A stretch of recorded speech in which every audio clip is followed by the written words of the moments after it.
Bakit na niluluto mo ah? Paborito ko yan. Sa World Remit, naiintindihan namin ang iyong paglalakbay.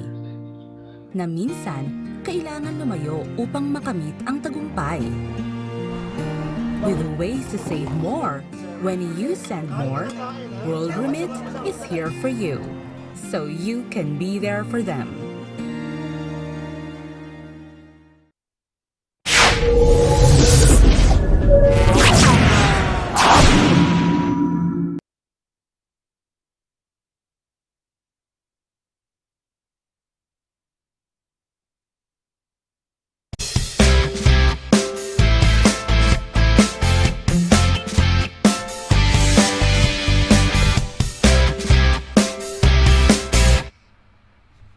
Happy Thursday! Happy Thursday ho! Magandang gabi ho! Magandang Huwebes ng gabi ho sa inyong lahat na mga kababayan natin sa apat na sulok ho ng United Kingdom.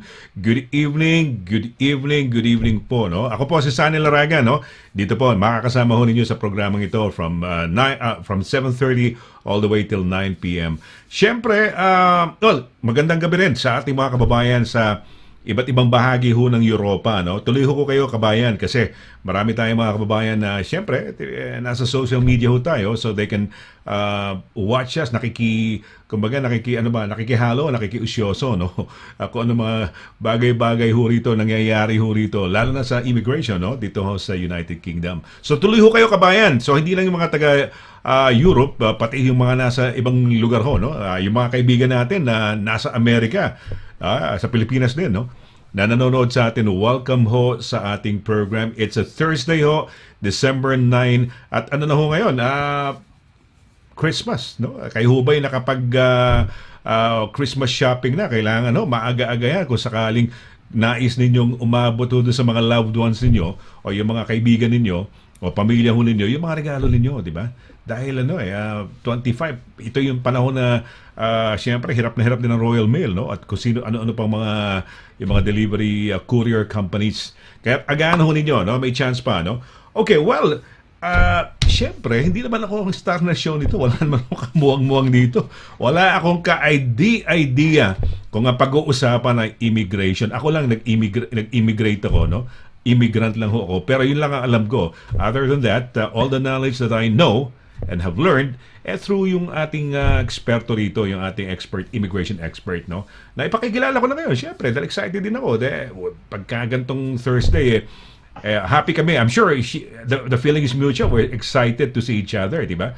At kayo, makasama kayo because it becomes a reason for us being together. Itong social, lalo ngayon, social virtual bubble family natin, no? Lalo na ngayon, magkakaroon ng Plan B, yung mga restrictions, additional public transport at mga supermarkets na kailangan naka-mask na, no? Starting when? May hindi ko alam yung specific kung Monday or Tuesday, basta maghihigpit na ho ng konti, may mga konting restrictions na naman.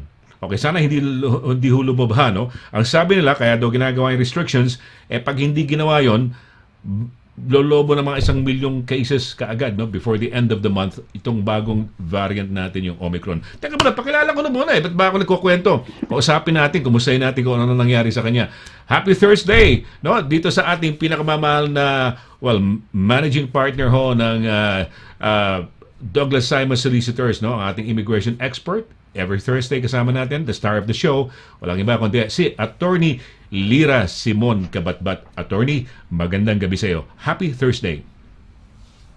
Hi, Sonny. Happy cold December Thursday. I'm so pleased to be here. I know I get a bit carried away. The Huwebes nga. Truly, lagi kong sinasabi, but it is the case. In the morning, I thought, Huwebes ngayon. Happy Thursday. I truly am happy. Nice to see you, tingnan mo. Blue on blue tayo ngayon.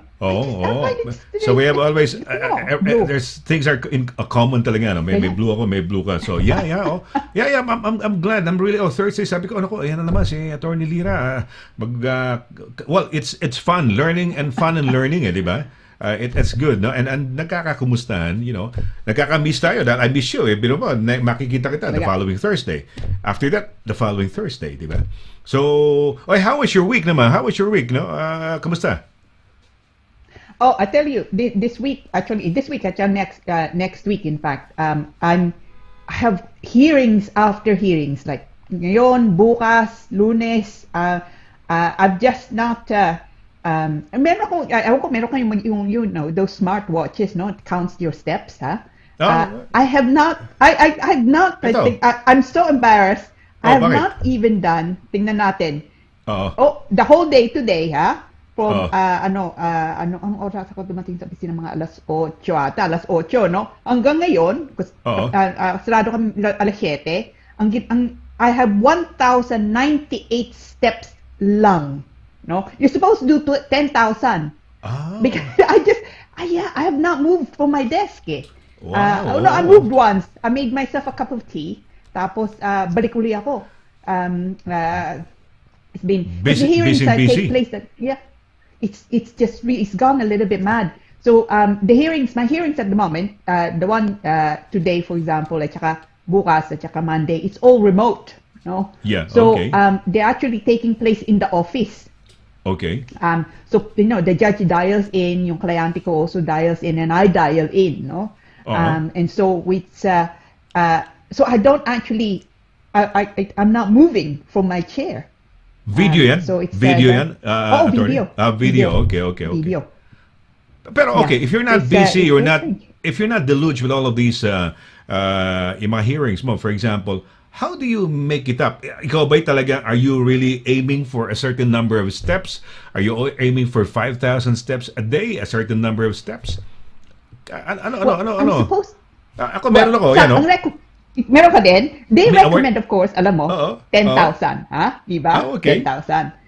Yeah. So I'm supposed to walk, from home, tapos to the office, at least in part, tapos from the office again back again, tapos sa gabi yung aso ko, no? My dog called Dr. Watson, no? Oh, okay. So it's Dr. Watson, yeah. So all of those should give me 10,000.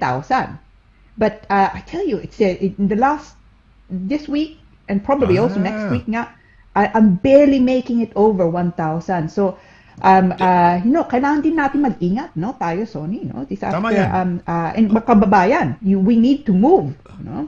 We need to do a bit of exercise. So ano yan, naka-Fitbit ka ba, attorney? Yung Apple Watch. Apple Watch ka. Okay. Naka-Fitbit kasi ako. You know what? Meron akong kaibigan sa Spain when I was recently there. His name is Gordon. He's actually Scottish. And he lived in Hong Kong, parts of the Philippines, because he was actually working as some sort of parang a risk assessor of a huge, because mostly he would risk assess mga ships sa mga ganon, no, kanyang risk assess. Anyway, nagkaroon siya ng ano yung mga sakit ng mga lalaki, yung ano yung sakit ng mga lalaki, yung prostrate, no? May prostrate, merong siya mga prostate, no? Meron siyang gano'n, cancer. Tapos nagkaroon siya ng diabetes. Pero you know what? He bought this parang Fitbit, parang ano, and then he started counting his walks and trying to be healthy. And although nasa ano siya, mga 70 plus na siya, 70, nagulat nga ako eh. Pero he's a friend of mine kasi kumbaga nakilala ko sa Spain, no? Parang circle of friends ng mga Filipinos, and then siyempre mga hobbies nila, mga asawa. Ayun. Yan nga, yung nakatulong sa kanya, attorney, ha? Yung, kasi sabi mo, siguro, I don't know if you were trying to tell our kababayans to be healthy, ganyan, di ba? To exert the effort to, alam mo na, I don't know, exert the effort to move, no? Di ba? Yeah, yun na nga. No, it's importante nga, no? Dahil you get to, ako, I'm a lot of my work is desk bound. Unless I'm traveling, or I used to travel a bit more regularly to court. Ngayon, wala naman. Dahil, so my exercise actually is gone during the week because I'm just, and of course, if the hearings online nga, you can't move from your desk, no? Hindi mo pwedeng basta nga iwanan, no? To make, because, you actually, it is a proper court hearing. But yeah, no, importante sa atin, no, na kailangan natin gumalaw, no. Especially you get to certain age ako, it's just it's important, no, na hindi nga lang basta-bastang nakaupo ka tapos kain, upo, kain, tulog, no. So I'm trying, but I'm not succeeding. That's 1,000 is shameful. So put me to shame, Sonny. Ikaw, how many steps ka? I don't know, but basta bigla lang, this is something new. This is a gift actually to me, pero gift na ano lang, no? I don't know, teka lang, I was given, nagulat ako, bigla may nag-flash na meron akong a trainer's award or something like that. Sabi ko, and then like I was able to, nga, hindi ko kasi ano to asan na ba? Ito, tingnan ko rito, baka meron ako award tingnan ko sa aking cellphone. Kasi it's nice din, di ba? It helps din yung mga ganitong mga smartwatches o smart something, no? Fitbit. Bago lang kasi to Kalalagi as may Fitbit ko. Nawala. Okay. Hinahanap ko, attorney. Sandali Steps. Asan ba? Steady kasi nagkaroon ako, nagulat ako, may award daw ako Asan ba yun? I mean, ibig sabihin, you've done well today if you have an award. Ito, you have walked your way to your first lifetime miles badge. Pero ano yan, I was able 42 lifetime kilometers. Bino mo, ano ko yan? Okay. Recently ko lang, I earned this on the 3rd of December, attorney. Okay. So nakaka 42 really miles na ako. 10 steps a day. Nako, I earned one na. Naka 10,000 steps in a day. I achieved it on the 9th of December. Today. Wow. Talaga? Yeah. Tas 8 That times is I had 5,000 steps. So that's so impressive. I'm so ashamed now. Talaga. Hindi naman. No, okay lang yun. Hindi, kasi we have to be, you know what? Kwentuhan lang naman tayo, because we're talking of mga buhay-buhay natin, attorney. Sharing lang naman. You know what? I am strong, malakas ako sa coffee. I would have about 2 or 3 down to even in the morning, first thing in the morning. And then I would love to have wine, yung Pinot Franciata, Pinot Noir, Pinot Noir, parang ganyan, Pinot Noir. So I'd love to have my glass of wine lang na every night, because sabi nga, good for the heart, no? But you know what? Last week I decided to stop it completely.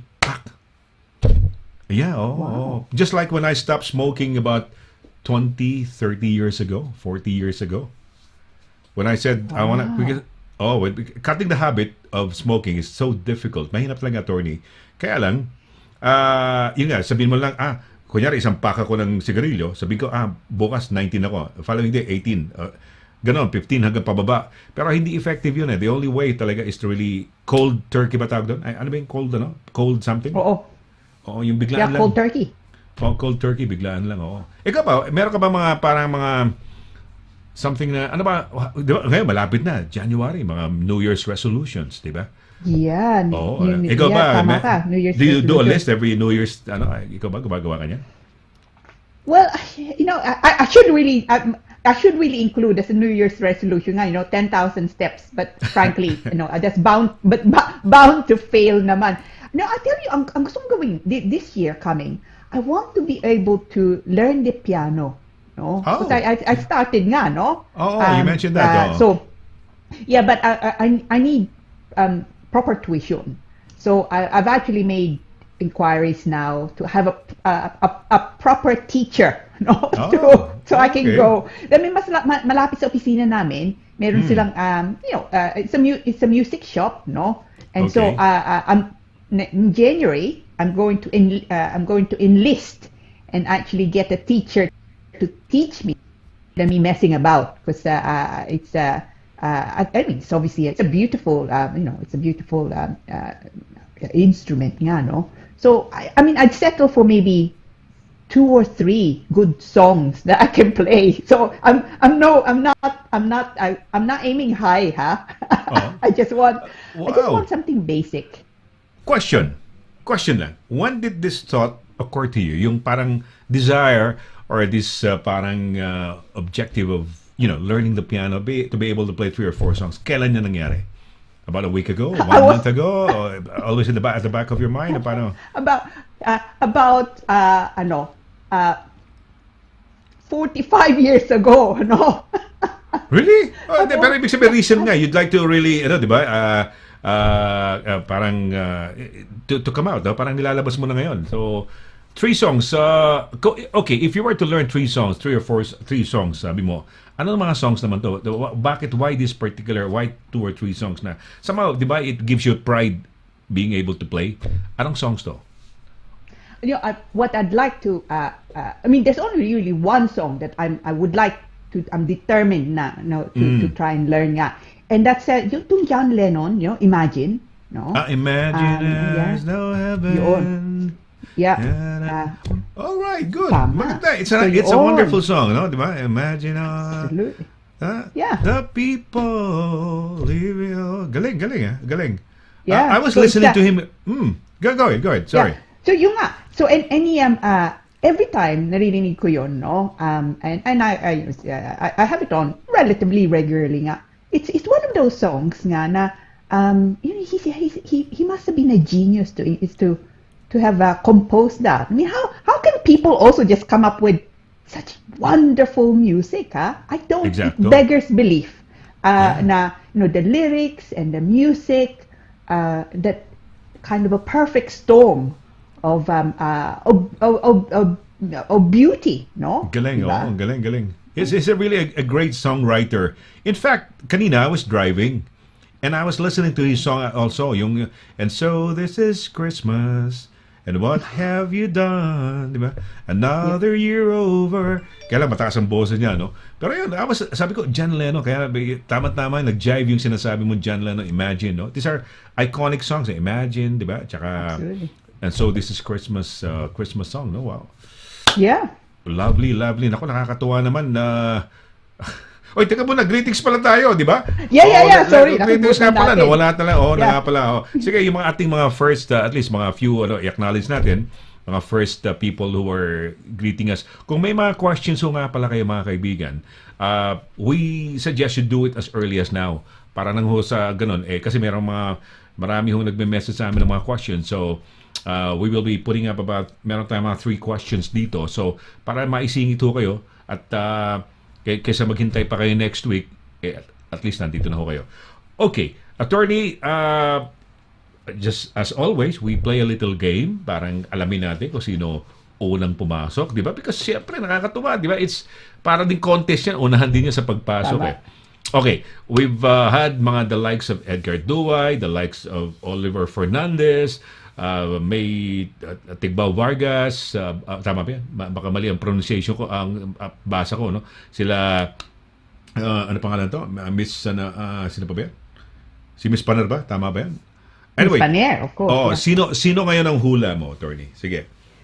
And today I'm going to go with Ma'am Carsola. Cora Carsola. Wow, I was thinking about her today. Yeah. Oh, really? Si Ma'am Cora. Okay, yeah. Si Ma'am Cora Carsola ang iyong bet. Okay. So siya.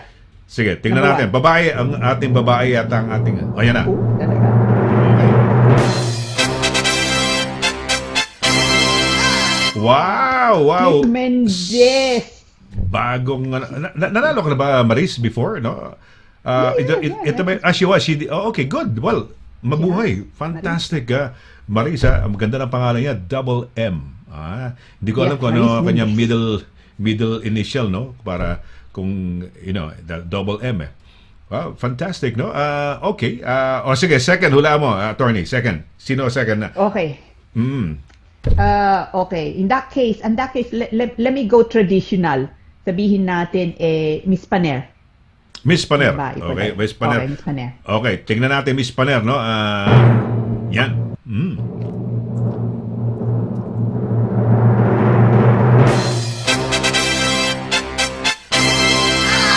Hey, Oliver! Kaya, welcome, kabayan niya, kamukha ni Oliver. Sige.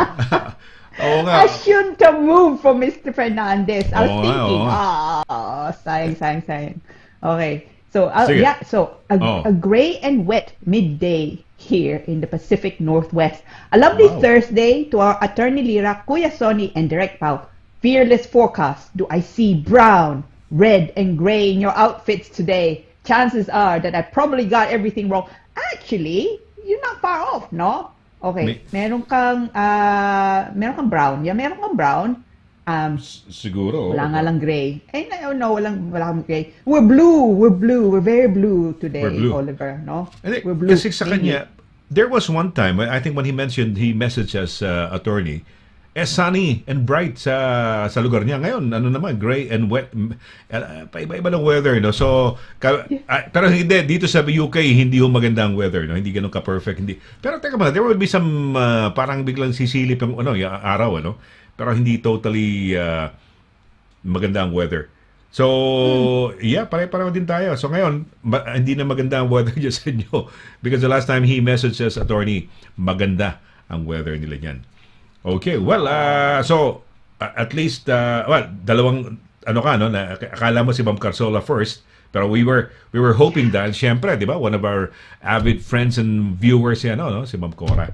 And then, yun pala si Maris. Maris, taga saan ka uli? Si London ba si Maris? No? Or Maris? Hindi ko alam kung paano. Maris ba o Maris? No? Ayan. O, sino susunod natin? Ito, talking of the angel. Dali, ito na. Sino pangalawa na ta? Number 3. Ayan, Si Ma'am Cora. Yeah, yun nga. Hello, Sir Sonny, Attorney Lira, at lahat. Maligayang gabi. Ayan, Ma'am Cora. Ayan ha. One out of 3. Kayo ang unang-unang inisip ni Attorney Lira, no? Tama. No, yan. So, at least, no, naalala mo kagad ito, double C rin to. Isa na nanalo ngayon, double M, no? Si double C, Cora Carsola. Ayun, uy. Next, sige, pabatiin natin yan. Sino po? Oh, Edgar, the talented and lovely Mr. Duwaya. Yes. Can I read? So, go ahead, please, go. Magandang gabi sa inyong lahat, lalong-lalo na sa napaka-elegant, very smart, and adorable Attorney Literacy and always romantico, simpatico, and legendary broadcaster ng bayan, Sonny Laragan, and talented Direct Paula. Dagdag Kaalaman Day, that's so nice. Happy Thursday sa mga barkada ko, nood na. I tell you, tama, si Edgar, yeah. He is so talented, this man. It's he always astonishes me, and saka bait. He's so kind, no? He's so kind. He's got everything. He's a kind person. He's a witty person. He's a funny person. Lahat na nasa kanya na. Which is good. A good package, no? So he's a good person to be a friend. Ika nga. If you're going for a friend, Edgar Duay, for senator. Edgar, mabuhay. Ayan. Ito. Kita mo, all caps. Yun nga. So, feeling well, feeling good. Emmeline, si Madam Emmeline Rafael. Yeah. So, good evening, Sonny and Attorney Lira. Happy Thursday to you both and everyone. I love her picture. Yeah. Nasa Abu Dhabi yan. Pagka may sakit ho yan, puro small letters yan. Pero maganda, she's feeling well. So, naka-all caps yan. Mabuhay ka dyan, Emolina. So, dyan, may Abu Dhabi, may Dubai World Expo. We should be there, no? Sayang kung may time tayo, attorney, no? It's nice. Hanggang ano yata, May pa o March or something. Okay, right. Go. Sino susunod natin? Galing Carrie Madel Dexter. Bago ata. And lovely photo. No, hello Carrie po Madel, sa lahat. Mabuhay ka. Yeah. Where you watching from, no, Carrie? Carrie, taga saan ka? Saan ka nanonood dito sa UK? Nasa UK ka ba? Let us know, no? Sige. Okay, Carrie, mabuhay. Sige, next. Ano may greetings ba yan? Edgar. Okay, Edgar Duway. Oy. Nice. Taga nanonood si Edgar because obviously, he's saying, making comments on our song. Good. Nice song, Attorney LC. Yeah, easy chords, tama ka. Well, I'm hoping anyway, no? Ano ba chords yan, Edgar? Yan. Ano ba yan, no? Imagine there's no heaven, it's easy. Yeah, use chords mas madali. No help to us. So, okay, good yun. Imagine, no? I've also heard it play on very well on a guitar, no? So it's but I'm hoping. Tingnan natin. I have 1 year now. So from the from January, umpisa ko na yon. And then end of next year, hopefully, I can actually play the whole song. Sige, abangan natin yan, ha? Tapos i-record ng family mo, and then we will play it siguro dito, no? And then I'll play the guitar. I got the guitar behind me, no? Yeah, Oh, Yeah, so yeah, we gawin can natin. play the guitar and sing along, no? Yeah, well, that's good. Duet tayo. Duet, oh. Well, ako rin, siguro gagawa rin ako ng mga ano ko. A lot of things that I need to, parang life is short, so why don't we, diba, if there's something that we can learn, and diba? So yeah, good, tama. Okay, next, Oliver. Yeah. Oh, Yeah, yeah, ano talking yan? about oh gosh, he's going to put me to shame. Talking about active, I've recently started the app C25K. Oh, couch yan.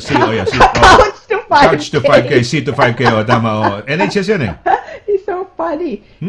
After hearing you mention it in the program more than a month ago, I've been at it on a treadmill in our local YMCA. I'm on my third week now, and the struggle is real. Galing! Well galing. Third done. week. 9 weeks yan. Talaga.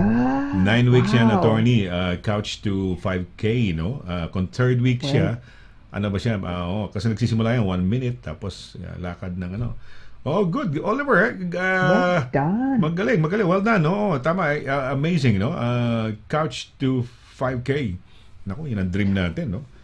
Ako, kailangan mawala ang ating tawag yan, bilbil ba? Tawag yan, mga belly fat, no? Yun na nga. Ay, ko- Tama ka. Attorney, ikaw sexy, ha? Anong sikreto? What is it? Is it jeans, or do you do your walking although on time at times, or when you are kind of busy, you don't do the usual walking mo together with Dr. Watson or kung ano pa man. Pero how do you maintain? Is it diet, a bit of exercise, yoga, and anong sikreto ni attorney? Oh, I mean, I tried yoga. It doesn't work for me. Ang problema I just I'm either I'm either on or I'm off. Either tulog ako or I'm active. Right. So it's I don't have the meditation gene. I wish, no, because people swear by it. No, talagang, it gives them energy. But unfortunately, I can't do yoga. I mean, I'm sure it's a mixture. Tayong lahat, no, a mixture of genes nga, and Yes. I think also, of course, doing what I do, there's a certain amount of stress, no? So I think kind of nervous energy, and if you so that probably burns off calories, probably, Alright. no? Siguro, but I tell you what, absolutely, ngayon mas it's far harder to lose weight or even maintain weight ngayon mas matanda na ako, no? By say comparison to 5 years ago, even 2 years ago, frankly. No? So I need to be extra careful now, and I need to do my walking a bit more. Well, the older you get, the harder it is to shift the pounds, diba? Tama. And then you have to put in the effort, no? Talagang kailangan you have to put in the effort. Nothing is easy, no? But if you don't do anything, then yung tataba ka, o hindi ka magiging healthy, but you have to put in the extra effort, no? Parang ganon. So, yan ang mga mga goals natin. Ano to siya? Sige, ano message to? Mating ba? Ano sabi niya? Good evening, Sir Sonny. Sige, basahin mo, attorney. Ikaw ang ating official leader niyan. Yan, Thank you. Inahanap natin kanina yan. Okay, sige. Attorney. So, kay May, the lovely May Tigbao Vargaso. Good evening, Sir Sonny. Attorney Lira, Direct Pao. At sa lahat na nanonood, happy Thursday. Stay safe and God bless. Yeah, you too, Stay safe, especially nga itong new variant that we have. Yeah. Terrible, Stay safe talaga. You gotta stay safe. Kailangan. Nakakamatay ito, hindi biro yan. Marami na akong mga kilala at people close to me na who passed away because of COVID, no? So, yeah. Ayan. Oy, Maris. Oy! Ano to? I told you, Maris, you have to tell me where you are. So, from before. Actually, she did win before. I win many times. Okay. Maris is a regular natin, no? And because I always remember, ang ganda ng picture niya. No? Isn't that, tingnan mo, parang artistang itsura niya, no? Don't you think? Yeah. Oh, she's really pretty, ha? Maris, teka muna, nanalo ka rin ba doon sa mga pinamimigay kong 5,000 pesos, 2,500, 3,000 pesos? Yung ba nanalo ka rin? Sinabi mong many times, kasi Condoritos, minsan lang kay attorney yan. Pero yung namimigay ako ng 5,000 pesos or 2,500, 3,000, yun ba ang ibig mo sabihin? Because last year, sometime this time, December, kaya lang medyo lie low tayo, we were giving away attorney 5,000, 2,500, 3,000 pesos. So we have had 2, 3, 4 winners at one time in one in one program, no. So yeah, mabuhay. Thank you Marisa. Okay. Ayan. Uy, ano yan? Chords daw. Actually chords ang Imagine C major 7 F lang, ganun ba? Imagine Ata. F, the C major 7 F lang yan, ganun lang. Okay. All right. It's so typical, Edgar. I'm sure he is on top of everything else, no? I'm sure he's a musician as well, no? Yeah. Siguro, I would guess guitar. Guitar, I don't know with the guitar, but he plays the drums. Sometimes he would some Facebook postings yata na the drum siya. I don't know. May guitar siya. Minsan nakasabit sa likod niya dati. So he probably plays the guitar. Hindi ko pa nakita mag-gitara si Edgar. Pero drums, I saw him already play the drums. Mahusay. Pero magaling. Edgar, no? Mabuhay. Okay. Well, are we gonna have a short break muna? Direct, mag-break na muna tayo, no? Sige. Ngayon, pagbalik ko natin, meron tayong di-discuss yung mga terminology ba? Ano ba yung mga jargon? Ayan. Immigration jargon buster. Para malaman ninyo. Ayan. Okay, so ayan. Okay, we're gonna have a short break, guys. Don't go away. Saglit po lamang. Attention sa mga healthcare personnel, ikaw ba ay naghahanap ng trabaho sa healthcare na may magandang sahod, flexible na shift at mahusay na working conditions? Kung oo ang sagot mo, KNR Care ang bahala sa iyo. Kami ay kasulukuyang naghahanap ng mga general nurses, specialist nurses, healthcare assistants, support workers at mga carers. Makipag-ugnayan sa amin ngayon para sa agarang pagsisimula, alamin ang iba't ibang opportunities sa KNR Care dito sa Greater London area. Tumawag sa 0208-154-3009 o mag-email sa info@krcare.co.uk. KNR Care, okay to, kabayan! Mula noon hanggang ngayon, serbisyong mapagkakatiwalaan, serbisyong maaasahan pagdating sa inyong mga padalang balikbayan boxes. Dito ka na sa Forex Cargo. Sa presyong kayang-kaya ng bulsa, sigurado ka pa sa inyong padala. Forex Cargo. Dahil kailangan makarating. Call 0208-813-7064. O ano pang inaantay niyo mga kabayan? Tayo na sa Forex Cargo.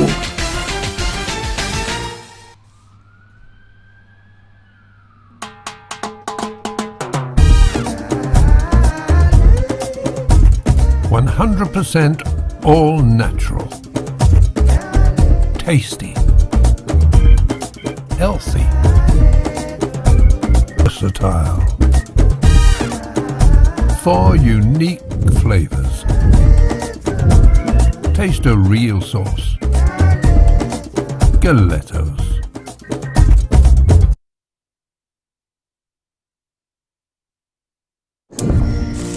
Tapos yan niluluto mo Paborito ko yan. Sa World Remit, naiintindihan namin ang iyong paglalakbay. Na minsan, kailangan lumayo upang makamit ang tagumpay. With ways to save more, when you send more, World Remit is here for you, so you can be there for them.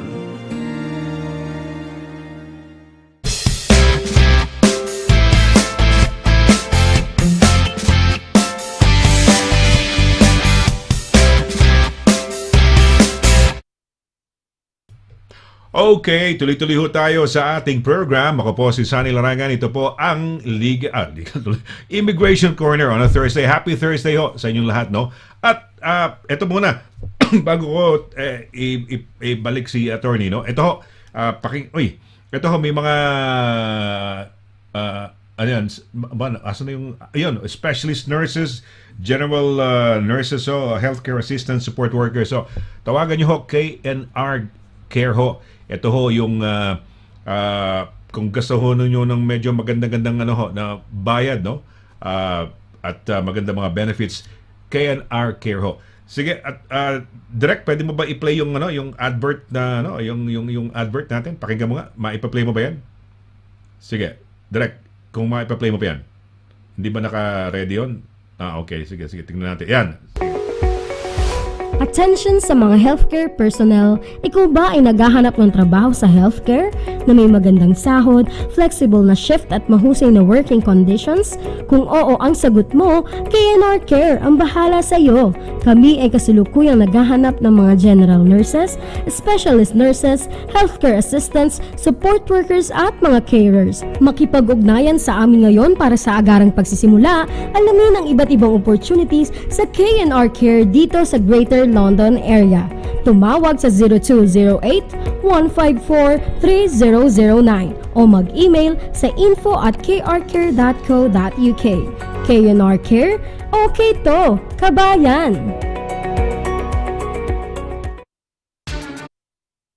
Okay, ayan. Oy, Edgar, tawagan niyo yung K&R Care para itanong lang para sa mga friends niyo. So, yung mga nanonood Ma'am Cora Carsola, anybody, mga kaibigan natin, at sabihin niyo na itong K&R Care nakita ninyo dito sa ating sa Filipino TV Europe. Okay, balikan na natin yung ating pinakamamahal na yung star of the show natin, syempre, di ba? At nako, ito very interesting dahil yung mga jargon, yung mga salitang immigration pag-uusapan natin. Okay, eto na. Once again, yung ating pinakamamahal na immigration specialist, expert, walang iba kundi si Attorney LIRA SIMON-CABATBAT. Happy Thursday once again and welcome back again sa ating show, Attorney. Hello. Yeah, nice to be back. Talaga, it's so nice to be back. Happy Thursday sa inyo pong lahat. We have a good topic today, actually. I think an interesting, useful one. Maybe probably interesting, but certainly useful nga, no? And this idea came to me because of you, Sonny, no? Good. Yeah, ikaw. Okay. That a good few times in the last, last few shows nga natin. Mm-hmm. You've always said, no, hang on, you just can you just explain nga, what this means para sa mga kababayan natin. Mm-hmm. And tama ka, because of course, I assume, and a lot of people do also, no, pagka sinabi mo leave to remain, ganon, na people understand what that means, but why would they?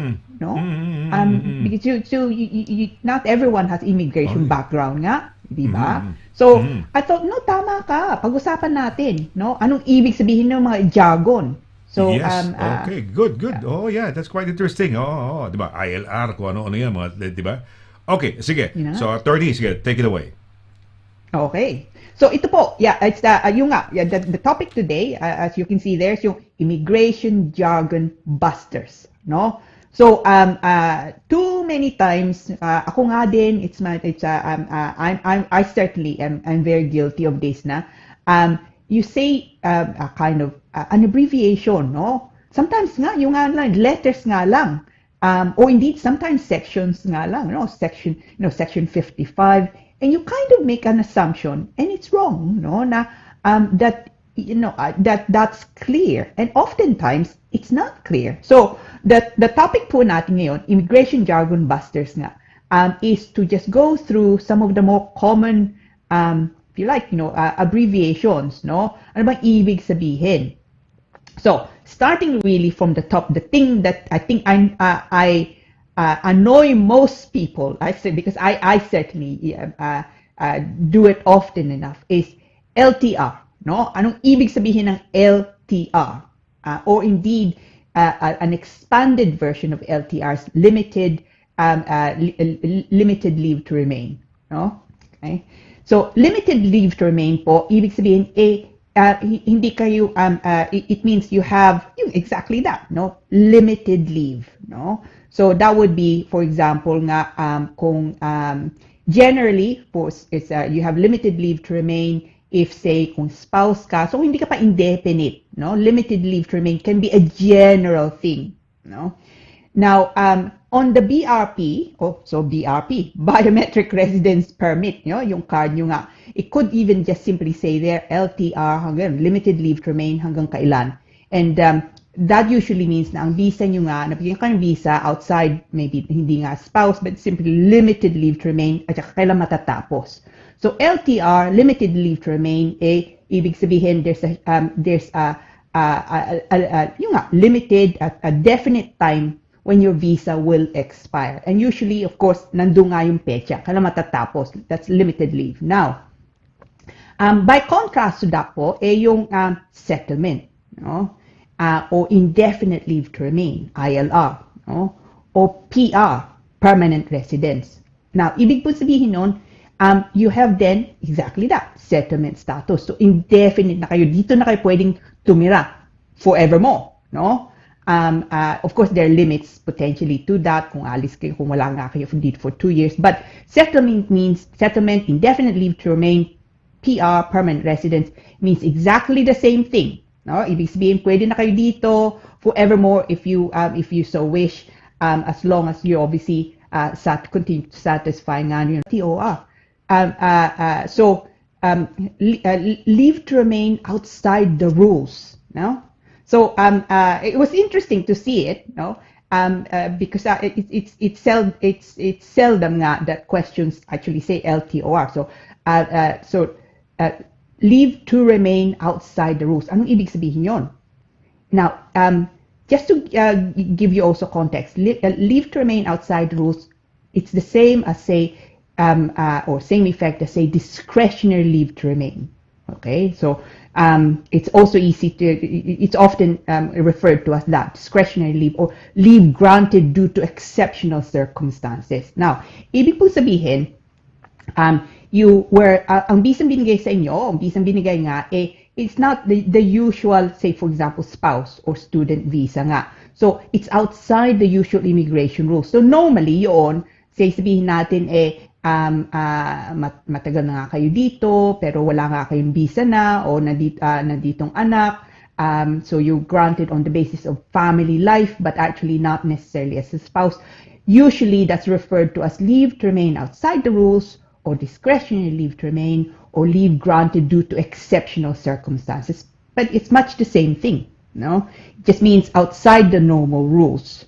Now, people pick this up actually, and I'm really the worst offender nga. Oftentimes I would just say visa.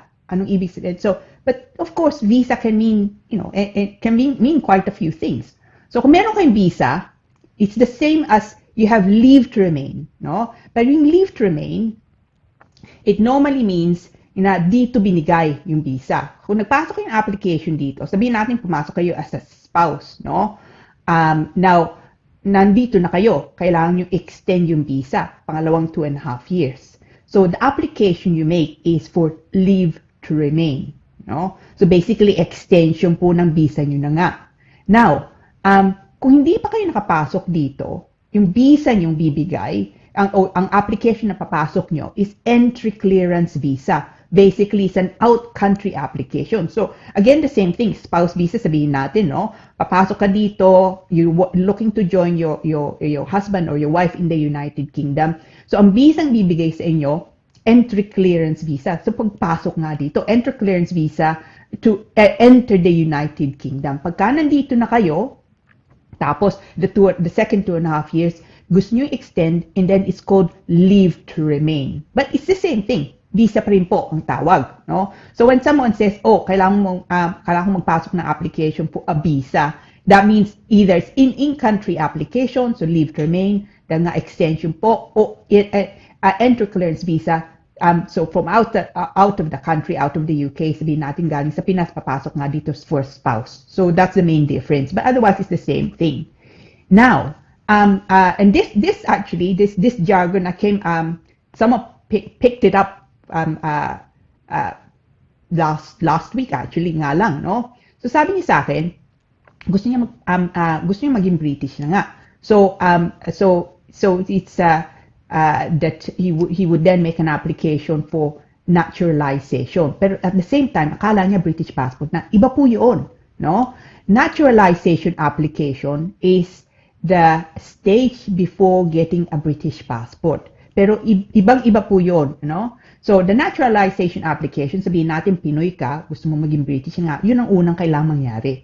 you need to make an application for naturalization. Pagka nakuha mo yung naturalization, meron ka ng certificate. At that point, kahit hindi mo pa nakukuha ang passport mo, British ka na. Okay? Now, of course, to be able to travel, no, you need to then apply for a British passport. Pero iba po yun. Iba pong process nga yun.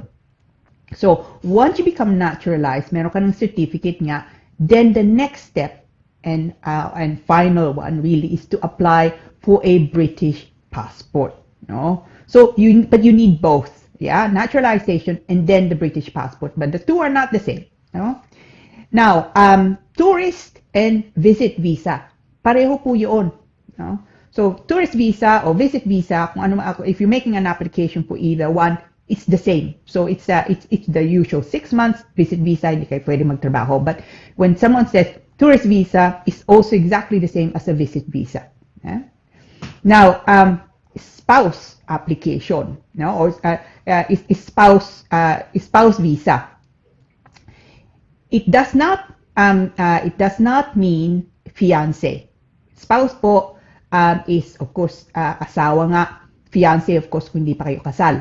But a spouse visa, as far as the immigration rules are concerned, can also include unmarried spouses. Kung mahigit na kayong 2 taon nga dito.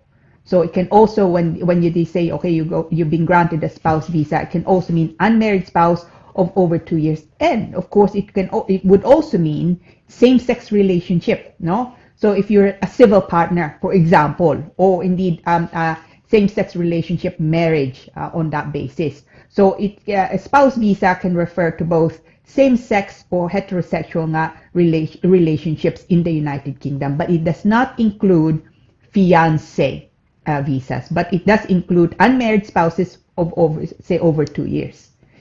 Another one that confuses a lot of people, or people use it interchangeably nga, is refugee and asylum seekers. Hindi po yung pareho, no? An asylum seeker means they made it's an applicant, so hindi pa tapos yung application, asylum seeker. A refugee status means tapos na. They've been granted refugee status in the United Kingdom, no? But the two are not the same, no? UK Home Office, okay? Now, Home Office po, Home Office is if you like, the wider organization nga, and kasama doon police, okay?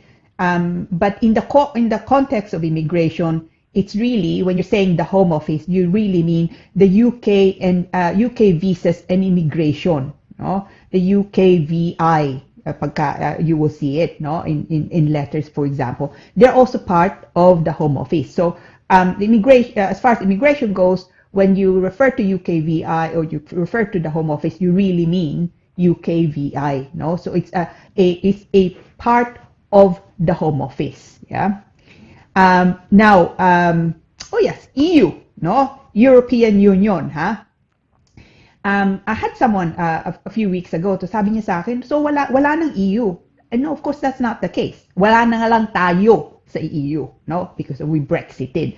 But EU is very much still existing, the European Union. Yung nga lang, there are now 27 countries, rather than, because it excludes us now, because of course we have Brexited, no? But the EU is very much still there, but EU means European Union. Now, iba po yun, just taking that further, iba po yun just the Schengen signatories. So Schengen visa, no? Schengen visa is a short stay visa, that allows people to travel to any members of the Schengen area. Now, Schengen area mainly actually consists of the EU, of the EU countries, but there are only 26 Schengen countries. So, for example, Austria, of course, is a Schengen signatory. You know, Germany is also Schengen. France, but not, for example, never had been UK and indeed Ireland, no? But so there's when they say Schengen visa, ibig sabihin the Schengen signatory country. So kung meron kang Schengen visa papunta sa Germany, for example, o kaya France, no? Pwede nyo gamitin yung Schengen visa nyo yun to go to the other Schengen signatory countries. And that includes, as I say, Belgium, for example, no, France, man ganon. So, one Schengen visa for one, from say, France, nga, pwede nyo gamitin yun for the other Schengen signatories, no? But that's quite different from EU, huh? Now, another one that sometimes confuses people because I use it and not bother explaining, sadly, is determination, no? So sabihin natin meron kayong appeal, tapos yung solicitor niya sabi niya, here's the determination. Ibig sabihin lang po decision, no? Judgment of the court. No? But in terms of immigration, it's referred to as determination rather than say decision or indeed judgment. No? Now, FTT, no? First Year Tribunal, okay? And UT, Upper Tribunal, huh? Now, they're often, rather than saying FTT, no, or indeed Tribunal or Upper Tribunal, a lot of solicitors just say court. It's not the court in the same, if you like, technical sense, nga. But of course, it is a body that makes decisions, nga. But when someone says first tribunal or court, they probably mean actually either first year tribunal or upper tribunal nga. But it's referring really to the body that's made nga the decision. So kung meron kayong appeal, tapos sabi ng solicitor nyo, meron ng decision, meron ng determination galing sa korte, no? It usually means there's a determination nga from the first year tribunal, the first tribunal that deals with the matter nga. So it's often used in the same way, but of course a court is different nga from a tribunal po. Now, uso nga, often people say again in the context of immigration, partner, no? For example, in that Home Office letter, so they refer to partner. When they refer to partner, they usually mean also po, partner spouse, no? And that can be same-sex relationship, no? And certainly it can mean unmarried also partner. So when they say partner, it doesn't mean necessarily hindi nga sila kasal, but it's more, if you like, it's more a global term. And oftentimes, actually, from the Home Office, a lot of their letters now, rather than referring to spouse, for example, I see partner. No, I suppose it's a way of being a bit more inclusive. No, so those are only some of jargons, no, that solicitors like me often use. And it can be confusing, unfortunately. So, pero kung even if with me, you know, so if you hear, kung kalayante ko kayo, in the course of our show nga, no, meron akong, I use an abbreviation, no, tapos hindi nyo alam, don't be afraid to ask. Ask me, because it usually means nakalimutan ko. Kasi, you get a bit, a little bit like, a bit like driving. You get used to certain things, nga, no? And you really should check a bit more your mirror, for example, no? You should pay particular attention to certain things. But sometimes, nga, you forget, no? And you use certain words or acronyms, nga, na hindi naman, it's not necessarily clear. And so, kung di nyo naintindihan, di nyo alam, you should ask, no? But yeah, so it's hopefully that's helpful. And if I missed out a few things, there's so many abbreviations nga that we will be here the whole night if we go through it. So, but if there are abbreviations na hindi nyo nga maintindihan, actually you just want me to discuss with me. Kung nahihiya kayo, email me. Otherwise, it's your chance now to ask, because I'm more than happy to explain and do some jargon busting tonight, no? Okay, yan. Anak ko, at least nalaman ho ninyo, no? Marami tayong mga terms na nalinaw, yung mga LTR, ILR, PR, LTOR, no? Leave to remain outside the rules. It's the same as discretionary leave to remain. At least nalalaman natin, attorney, di ba? Lumilinaw ho, no? Okay, attorney, tingnan na, yung FTT's first tier, yung parang tier tribunal, no? So, Opo. tapos may upper tribunal, yung UT. Sabi mo yan, partner now is parang inclusive na for everything, no? Parang para it could be a spouse, it could be unmarried, it could be parang, di ba, ganun, no? Parang sa atin Yes. nung araw, alam mo ba ang simula overseas contract worker. Tapos parang pangit daw pakinggan, ginawa lang overseas Filipino worker. Ngayon, overseas Filipinos na lang ang tawag sa worker o hindi, no? Because it could also mean tayong mga immigrants na naririto na. So, ginagawa nilang generic ngayon, overseas Filipinos. Hindi na yung mga overseas Filipino workers, ganyan, no? Overseas Filipinos na. So, yan pala, yung spouse. Teka muna, spouse Yeah. visa, totoo ba yan? Unmarried spouse for 2 years? Parang nagkakahabit for 2 years? Pwede mag-apply ng spouse visa? Yes, yeah, no, absolutely. So, so sabihin natin dito, no? No, nandito so taking the scenario of say estudyante nga, no? Ano, dumating na sa estudyante? Na sila. Yeah, Dumating sa may visa estudyante, so student visa, okay. Yeah. So student visa nandito nga siya, tapos matagal na siyang kasama nga nung cohabitees, yeah, of more than 2 years, for example. Yeah.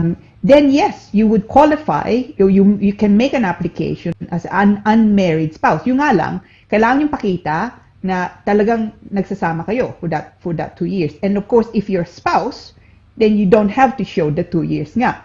But if you are unmarried spouse or cohabitees, then definitely kailangan yung mga formal documents to show that indeed you have been in cohabitation for that minimum of 2 years. And when they say documents, they really mean formal documents. So bank statements po, mga bills, no, remittance slips na nandun nga yung address yung pareho, doctor, no. So all those things. So they want proper formal documents. So hindi nga po lang basta-basta na they won't accept nga na simply your say-so na nagsasama nga kayong 2 years.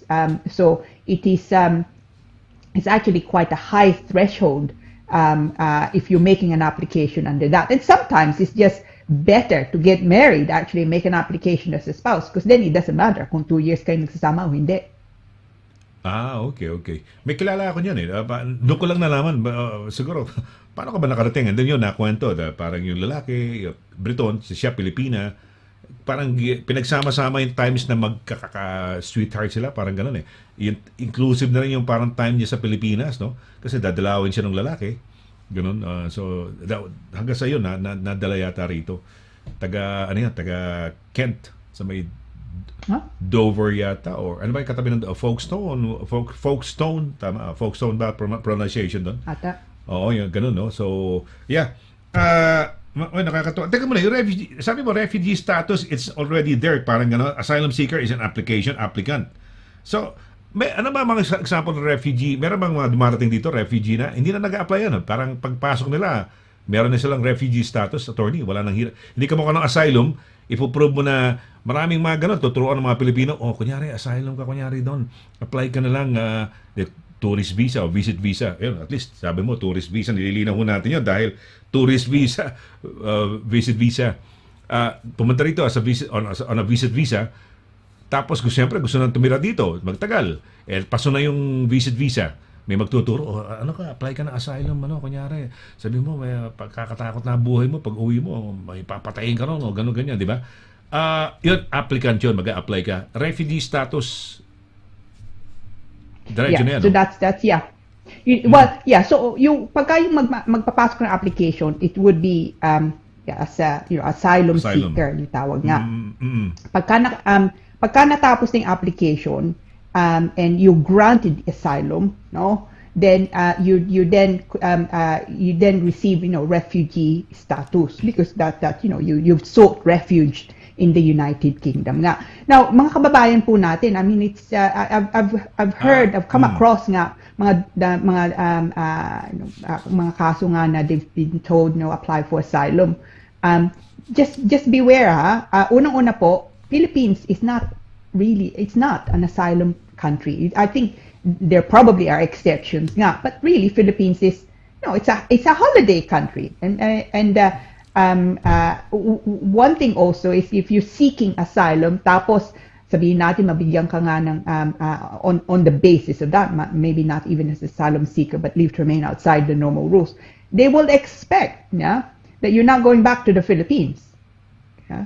So, yeah, because of course, kung ang kaso mo, natatakot ka dahil uuwi ka sa atin may mangyayari sa iyo, papatayin ka, no? So, for example nga, then it would just not make sense, no, kung uuwi ka nga sa atin. So next time you apply to extend your visa, tapos na umuwi ka sa atin, makikita nga nila. Then of course they're going to wonder, well, how true was the basis of your original application? Ang asylum seeker ba, attorney, nara-regularize ba yung stay nila?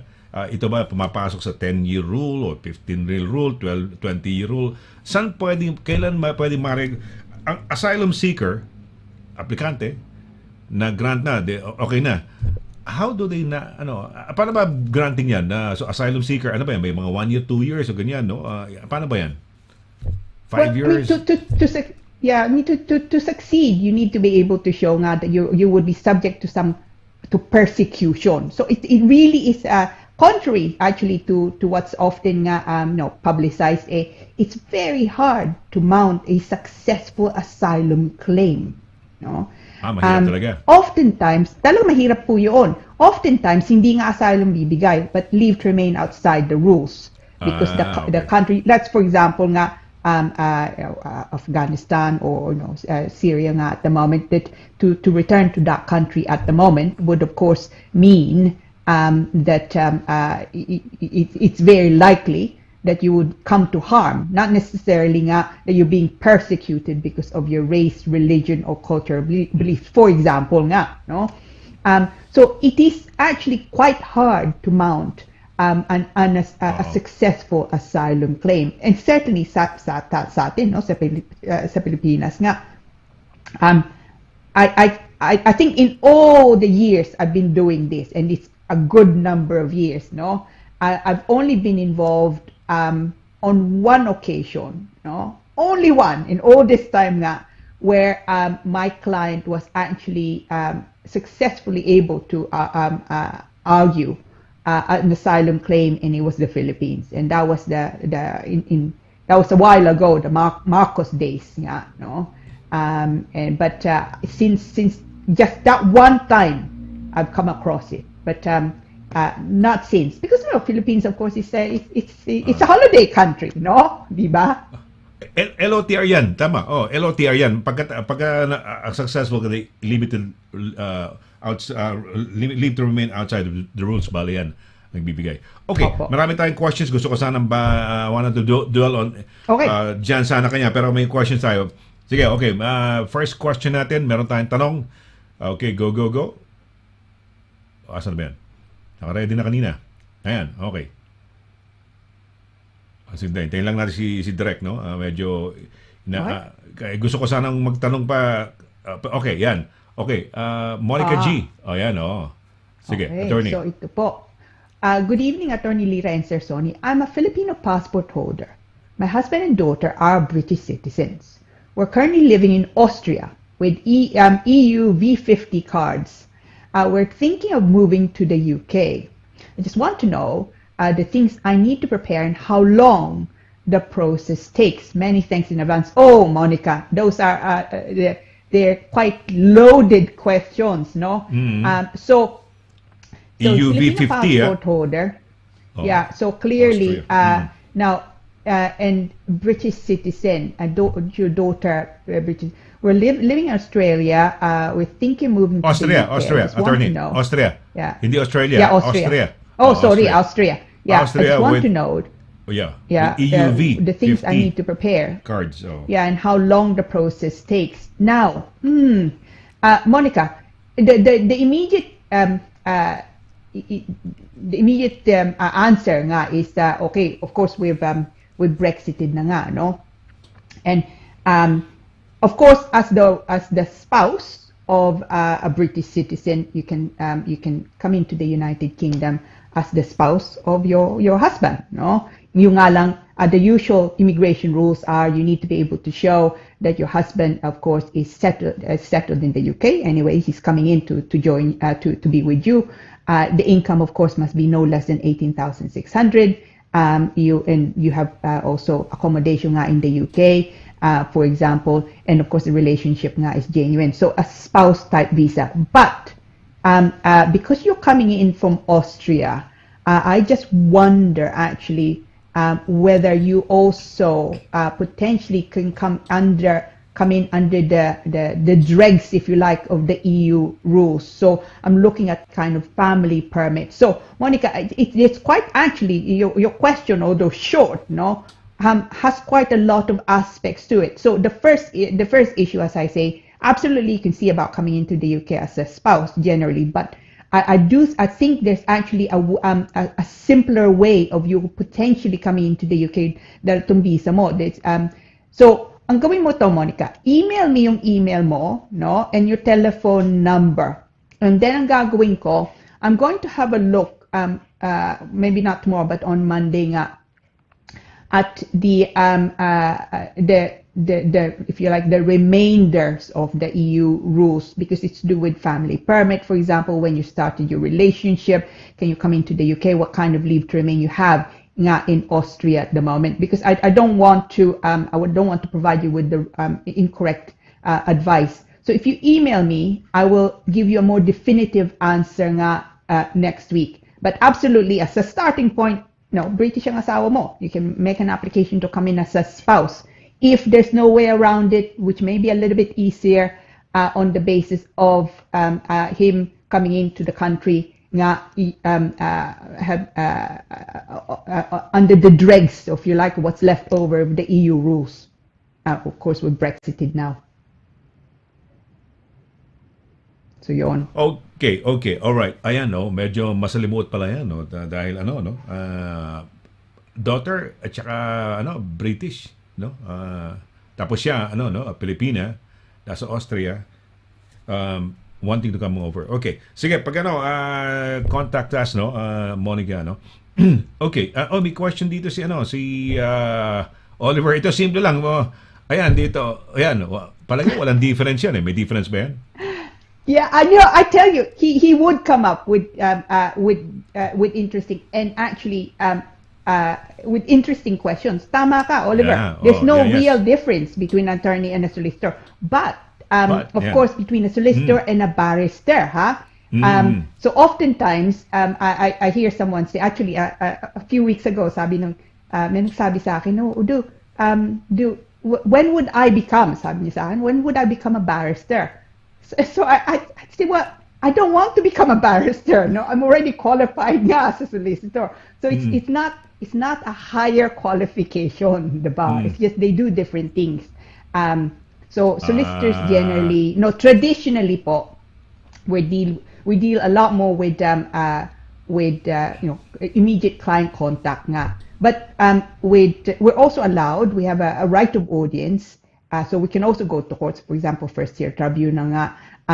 But with certain courts, you need another thing on top, higher rights of audience, for example. Barristers, though, traditionally, again, it's slightly different now, but traditionally, they don't deal with clients immediately. They go to court, no? So the traditional difference between the two is, barristers go to court, solicitors deal now with the clients. But frankly, the two professions now are very interlinked, because barristers can now also have direct access, so they can deal with clients nga, and solicitors certainly can go to court. So, but having said that, I'm still, I very much enjoy seeing clients. Absolutely. If I'm given a choice, see client, go to court, definitely see clients. No? See clients. Absolutely. It's much more interesting seeing clients, taking instructions. So, ayun, okay. Pero attorneys sa Amerika, sa Pilipinas, they go to court, diba? Parang they can go to court. Pero maganda, exciting yan, solicitor, kasi siyempre dito parang dito nga, yan, mga expressions. Halimbawa, kung may Pilipino tayong kaibigan, nako, yung GP ko. O, pag yun say GP, anong GP? Ano GP? Ordinaryong doktor lang ho yun. Pupunta ka sa, may sakit kayong anak mo, ikaw, may sakit ka, pupunta ka sa doktor. Doktor ang tawag natin sa Pilipinas. Dito, ang tawag namin, unang-unang pupuntahan ho namin, is GP. Hindi ka mukha sa Pilipinas, pwede ka nang dumirekta rin, hindi, siguro from a doctor to a specialist, no? Diba? Parang yung mga dito consultant specialist, no? Dito ho kami, GP, no? General Practitioner ho. Yan, total, puro jargon na pinag-uusapan natin. So, ayan, so ito nga, ayan nga, binamention natin mga GP, doktor, attorney, solicitor, ayan. So, ayan, magaling. Okay, teka muna, meron ba tayong, sige, may next question tayo yata, attorney, yan, ito, meron tayo. Napupunta tayo sa mga jargon busters. At least para malaman natin. Okay. Ayan. Okay, attorney. Yeah, go. So, galing po to kay Chesa. Chesa L. A pleasant evening to you both, Attorney Lira and Sir Sonny. Spanish pong asawa ko. At ako naman ay UK pre-settled status. Fine. Kung pupunta kami ng Paris, need ko pa po ng Schengen visa. Salamat po. Maraming salamat sa inyong magiging sagot. More power sa show. Okay. So, he meron is asawa EU niya, flavor no? May mga EU flavor yung mga topic natin. Sige, go ahead, attorney. No, tama. So, Spanish siya. So, that's fine. Ikaw, UK pre-settled status. So, kailangan mo ba ng Schengen? Absolutely po, Chesa. You will need a Schengen because for one thing, I mean, you're Filipino passport holder with pre-settled status. So, yes, kailangan mong Schengen. Yeah. So, maski Spanish yung asawa niya, pre-settled status siya. Pre-settled siya na Spanish ka rin, gano'n? Pero hindi, teka muna, hindi ka. Dito. Actually, that's it's taking that in relation to the jargon, ha? Under the EU EUSS, no? Makikita niyo, EUSS means EU Settlement Scheme. Okay, yeah, it means on EU settlement. Yeah, EU settlement scheme. So those are applications that were, before we Brexited. That was we have Brexited, of course, longer before, but the deadline was, of course, June 30th of June. You needed to make an application under the EUSS, EU settlement scheme, for either settled status, which actually means the PR settlement, indefinite leave to remain, or pre-settled status. So I'm glad you've said that, Chesa. Pre-settled status means limited leave to remain. So hindi pa tapos nung 5 years dito sa UK, no? So in that case, pre-settled status muna ang nakuha mo. Pagka 5 taon ka na dito, and subject to satisfying other conditions, of course, then you can make an application, of course, for settled status, for permanent residence, for indefinite leave to remain. Pero yun, pre-settled status means limited leave to remain. Teka muna, attorney, tinitingnan ko yung naguguluhan ako. Teka muna, ang nagpe-pre-settle ba, are these European citizens who are here na inabutan? O ang situation ba nito, for example, Spanish yung asawa niya, and tong si Monica ba yan? Si Monica, I don't know kung in-apply ba rito as an EU family member, hindi naman siguro na asawa, no? Dependent, So, doon ba siya bumagsak? Kasi kung iniisip ko lang, kung siya ay nandito and she's having this pre-settled status, would it mean that she was carrying a European passport previously? And if that is the case, why does she need a Schengen visa? Kung parang gano'n, yun lang. Hindi ko alam kung paano. Nalilito lang ako. No, tama ka. You can get a pre-settled status either because you're an EU national, but you haven't been in the UK for 5 years, no? Or you're an EU national dependent family, no? Ayun. So siya siguro maring falling under that. So yun ang nangyari. So Pinoy siya, Filipino passport holder, in a relationship with a Spanish national, less than 2 years in the UK. You see, Chesa ba? Sorry, Chesa yata. Baka si Chesa siguro. Chesa ba? Hindi ko masyado. So Chesa, no?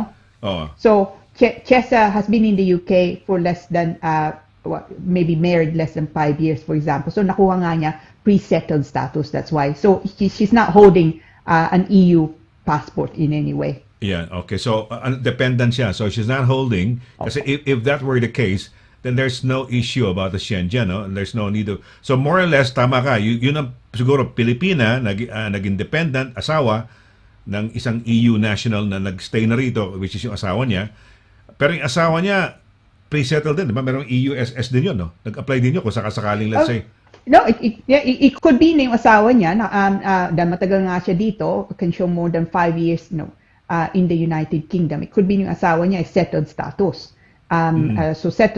So Spanish holder, settled status under the EU settlement scheme, pero siya, less than 5 years nga siya dito, or indeed married less than 5 years nga in that relationship. That's why pre-settled status siya. So it could be, or it could also be that both of them have pre-settled status. Ay, nakakatuwa, But of course, hindi niya. Hindi, natutuwa ako. Meron mga EU flavor tayo tonight, no? Because kanina, British yung asawa at saka anak. Siyempre, siguro, maaaring dahil pinanganak niya. Kasi po, pwede naman yata. Kanya, si Pilipinas siya. Nakabase sila sa Austria na nagkaanak sila. Pwede naman mag-apply ba ang isang anak ng isang British na citizen, yung father nga, yung lalaki, yung asawa niya, sa Austria, halimbawa sa British Embassy sa Austria, i-apply ng British passport yung anak niya, yung daughter, halimbawa? Pwede ba yan? Yeah, no. So I mean that yung anak nga ay British. That's not that's not unusual. The British nga yung ama nga, no. So the citizenship, if you like, was passed on. So that's fine.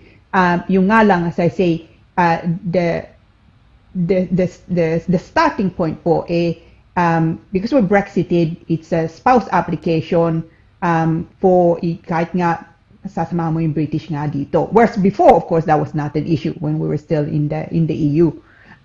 But the reason I paused there nga is I am actually still dealing with it, with a case. It's a bit more complex. It's to do with where someone has had a family permit, for example. In the case of my client nga, I'm also looking to see if I can argue a kind of Zambrano type argument. So for those of you who've come across now the Zambrano case, it's quite a complex issue, especially na nga ngayon. That's why I need to just have a look at a couple of things nga. And so email me yung email mo, or indeed your telephone number. You're only in Austria naman and so I'm happy to buzz you. Okay, right. Okay, so, ayan, no? Teka na, linawin ko lang, attorney. So, for example, isang British citizen, naka-meet na destino ng Singapore, nakapag-asawa ng Pilipina. So, ayun nga, yung anak nila, no? Pwede niyang, dahil British yung father, pwedeng mag-apply anywhere, no? Kung saan sila nandoon. So, for example, in this case, kunyari, let's say, Singapore, na-apply ng British passport yung anak, no? Pwede, no? Anywhere, no? Kaya Pilipinas yan, kaya, no? Okay. Yeah. All right. Oo. Kung let's say, for example, isang Briton, halimbawa, kung saan man, no? Tapos naka-anak sa ibang lugar. Kunyari, let's say, Pilipinas sa Singapore, halimbawa. O kaya sa Hong Kong. Iniwanan. Yung bata ba pwedeng mag-apply as a British citizen? Pwede mag-initiate? Yeah. Pwede rin? Yeah, pwede pa rin. But of course, you need to be able to show nga yung tatay is British. Now, that is covered by the British Nationality Act. I think it's Section 1(3) from memory, no?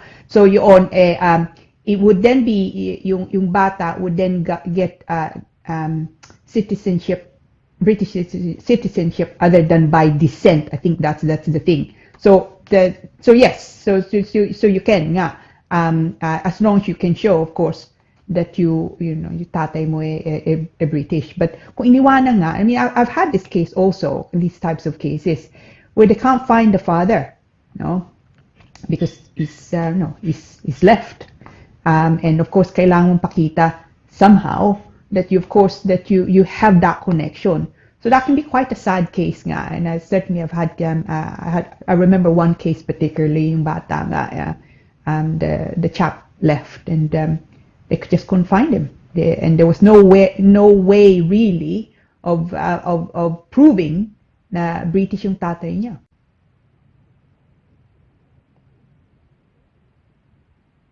Sorry, hindi ka naman no. Okay. Ganito ang situation, halimbawa, attorney. Di ba, merong ganito, mga they fall in love, or I don't know, yun nga, kaya, di ba, nag-warning tayo. Kung liligawa kayo ng mga British na guys, halimbawa, alamin nyo kung magkano kita and so on and so forth, kung pasok sila doon sa mga requirements ng halimbawa, may accommodation yan, may proof of funds siguro, or yung proof na 18,600. Kasi, maski pakasalan yung babae, hindi madadala sa UK, di ba? Hindi successful, di ba? Tama ba, attorney? It happens. Tama ka. Yeah. So, love Tama is ba? one thing, but yeah, tama. So, kailangan yung practical din. Tama. Okay, well, love din, pero kaya nga siguro pumayag magpabuntis yung Pilipina dahil, pakasalan o whatever, dahil thinking na makakarating sa United Kingdom. Dahil, di ba pag sinabi nga, pag na-resolve yung immigration problem mo, para ka tumama sa lottery, di ba? Parang ganyan eh. Parang it gives you parang bagong buhay o parang bagong pag-asa. Kaya, ang tanong ko lang, attorney, in the case, pinag-uusapan natin yung mga bata-bata, pwede bang kunin na lang ng tatay yung mga anak niya maski hindi pa niya makuha yung spouse niya? Kunyari, yung tatay ba, anak niya yun, pwede bang i-apply na British passport sa sa Manila? British British Embassy Manila? O makakakuha ba ng British passport? Pwede bang kunin na lang niya yung bata muna? Well, kung British nga yung bata, no? If they can prove that yung British nga yung bata, then yes, because you don't have to go through the usual immigration rules, no? Because you don't then need to apply for dependent visa, for example, nga, o kaya spouse visa. Dahil dire-diretso ka na, British ka na nga. So if you have British passport, yes, yeah. Sa possible yun. Puro anak lang ang dumating. Puro anak lang ang darating dito, halimbawa, dahil hindi niya makuha spouse niya, ganun ba? Is there a possibility? Yeah. What do you think? Yeah. No, there's a possibility. So, if they can be registered to be British, no?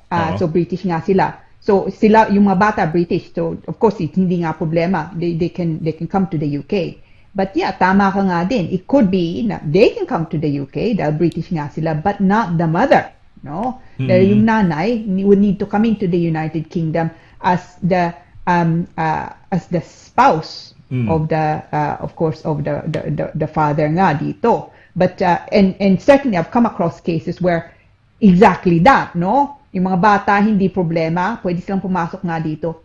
But ang problema yung nanay dahil hindi sapat yung income ng tatay dito. So yeah, it's so one does not necessarily carry the other. Kahit nga British ang anak mo, it does not mean na dire-diretso din yung pagpasok mo dito as even a parent or indeed a spouse. In the case I was dealing with. Maski, okay, spouse frustrating, parang teleserye ito, parang drama din dahil para baka mag-uusap yan alam mo, sweetheart, we love each other, but for the sake of the kids, let them come over because they could get a lot of benefits or whatever pwede makuha rito, and then siguro we'll just go back home every now and then, no?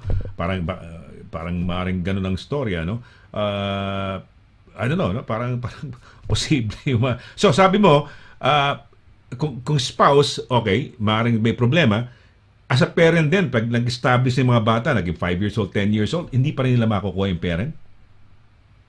Yeah, no. That you see, it actually the rule says, no, if you're coming in to join a spouse, yun ang kailangan mong ipasok na application, not the parent route. You have to start the starting point is the spouse. So so you can't get around the £18,600 income. Okay, would the British Embassy be suspicious, for example, should they apply okay, pero kailangan proof. Iniisip ko lang na kung mag-apply ng visit visa, makikita ba yan? Teka muna, spouse mo, tas visit visa, parang malabo kang, would you, in that situation, the guy hasn't got the capability, wala siyang 18,600, no, may mga problema, no, walang proof of accommodation, tirahan at lahat. kung inisipin nila na, sige, apply ka na lang ng visit visa, may chance ba na ma-refuse?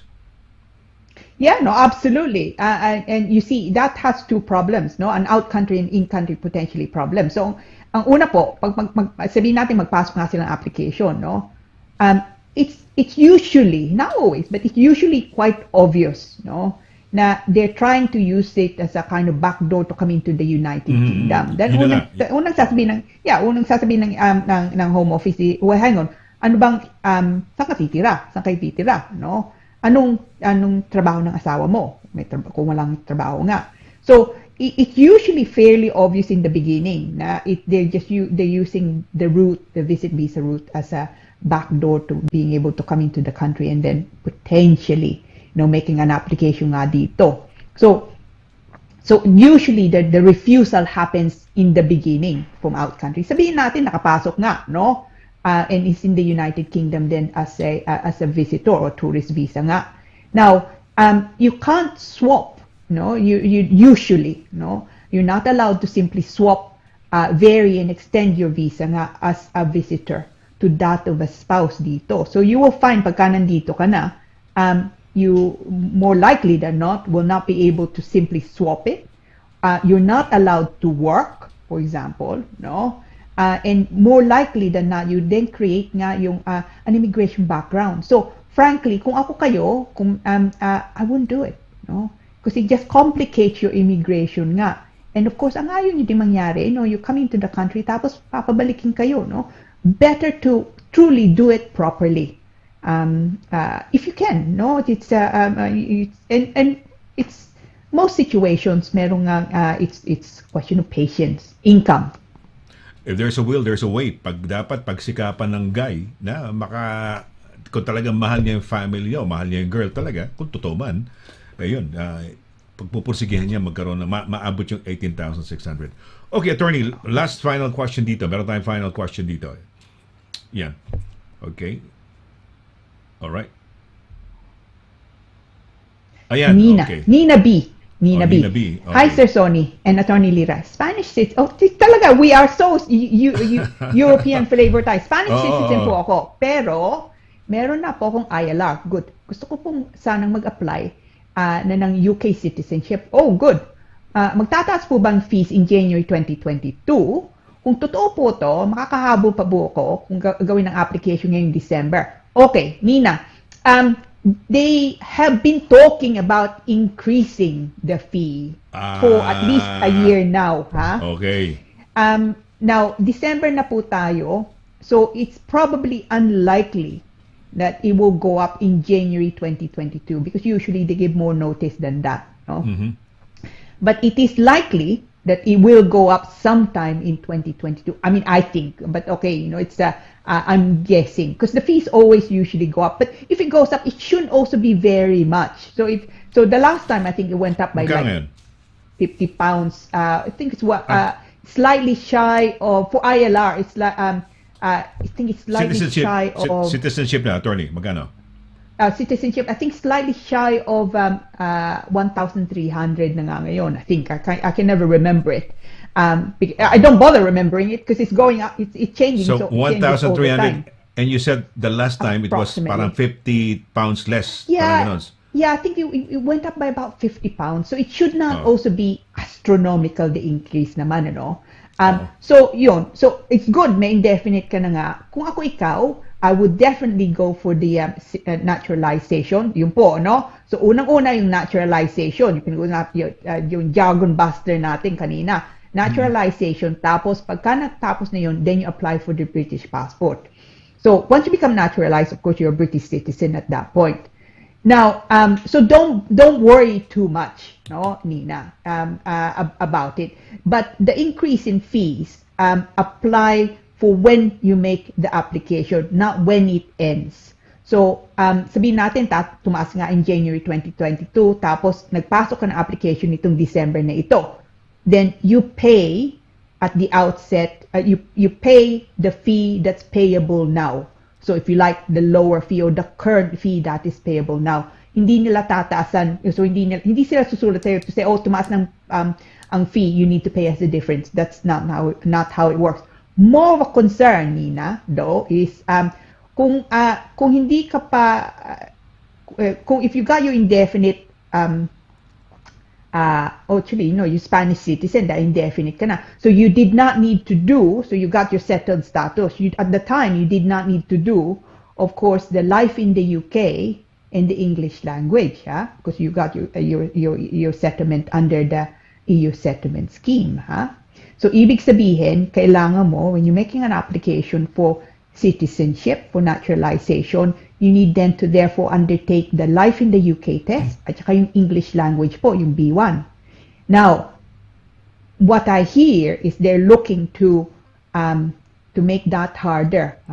So that would be more of a concern for me kung ako ikaw, rather than the fee. So I would say to you, do it, do the test, do the B1, the life in the UK, and also the B1 test. Because you will find that those may be easier in 2021, potentially, or early 2022, than towards the latter end of 2022. So that's more, that I would say, that's the thing to be concerned about, Nina. May information, attorney, yung B1 tsaka yung life in the UK, pasado na. Pasado na ba? Pasado na, oh. In that case, it's not, just do it, no? Save yourself even if it goes up Paano like do it 50 dyan? pounds. Did they go to a website? How do they apply for naturalization or naturalization? Yeah, you can. It's an online application now. So yeah, it's kung meron ka ng mga test, it's relatively straightforward if you know your way around the computers nga. So yeah, no, do it now. Save yourself the 50 pounds. How long does it take yung mga ganyan? For example, from the time somebody applies online, ano mga lead time niya? We're talking 1 month, 3 months, 6 months? Well, pre-COVID, it was only pre-COVID. I was easily doing it within 10 weeks. No? Oh, really? 10 weeks? Yeah. One week and 1 month and a half. Oh, okay. Etong mga latest, ano mga clients mo halimbawa? Post-COVID. Oh my gosh, post-COVID, it's been painful. No. Although saying that some applications have come back fairly quickly, but we're looking at beyond. I know beyond. I have not beaten the 10 weeks, put it that way, recently. So it's at the moment, the last one. Hang on, tignan natin. The last one I 6 dealt months with, I yan? think it took Because of COVID situation, 6 months. Yeah, one matter took about 4 months. The last one na ginawa ko. I think the longest post-COVID so far has been about, I think, 6 months, a bit longer nga. So yeah, it made a difference. Kailangan agahan sabi mo nga Karen, maaaring hindi pa nga siguro pinag-uusapan yung increase. Pero kung hindi pa naman definite, no? Pero as much as possible mag-apply na kaagad ngayon, no? Para hindi rin abutan. Yeah. Pero kung let's say in-announce nila, sabi mo they wouldn't do that, no? Increase it straight away. They would make announcements. So yun, basta technically, if you make the application before the date that the announcement said that they will be increasing the charges, so ano ka pa, technically, nakapasok ka pa ron sa doon sa, yung previous na rate pa. Okay. Well, okay, marami tayong natutunan ngayon. Okay. Well, okay, I guess yun muna ang ating last question, but so let's make way na lang sa mga last pabati lang just to acknowledge them na lang, no? Bago tayo magpaalam. It's been a wonderful night, no? Marami tayong mga European flavor tayo ngayon. Yeah. Okay. Sige, anong mga pagbati pa yan? Si MM Giling yata yan. Talaga? Si Edgar muna. Si Edgar, ito. Sabi niya ni Edgar, I can play bass, piano, acoustic, ukulele. Oh, yeah. Drums. At harmonica. Oo nga, turuan kita, Attorney Elsie. Oh my gosh, this man is he is so talented. Oh wow. I'm so impressed talaga. It's I'm tone deaf ang problema ko. I'm tone deaf. I can't harmonica pa, astonishing. Yeah, so I'm lucky if the price is just Doritos. Si Maris. Akala ko nanalo. Hindi ka pa nanalo ng pera noon, Maris. But anyway, yeah, thank you. Akala ko nga. Bigay mo lang address mo kay attorney para mabigyan ka ng ano pangalan to? Yung gift certificate na lang siguro kung pwede. Yeah, I've just sent gift certificate. So bigay mo sa akin. Ano ito? Bartek? Bartek? Dorothy Scott. Ay, ko. Hindi ko alam yan. Walang kasensense yan. Hindi ko alam kung ano ibig sabihin nun. So, Baka mga Hindi. Okay, anyway. Kasi we were talking about jargons. I don't know if that was... it was meant for the jargon, no, Dorothy, no? Okay. Hindi ba naligaw sa atin yun, Pao? Mga... anyway, so okay. Si Yeah. Madam. Si Madam Oy. M.M. Giling. Yes, M.M. Yeah. Giling, yan. Yes, M.M., good evening, no? Ayan, good evening po sa lahat. Sabi niya, Sir and Ma'am, happy Thursday po. Happy Thursday, M.M., no? Ito, attorney, mukhang bago tong pangalan. Tama ba yan? Dati na ba yan? Ata. No, so, ang ganda ng apelido niya, no?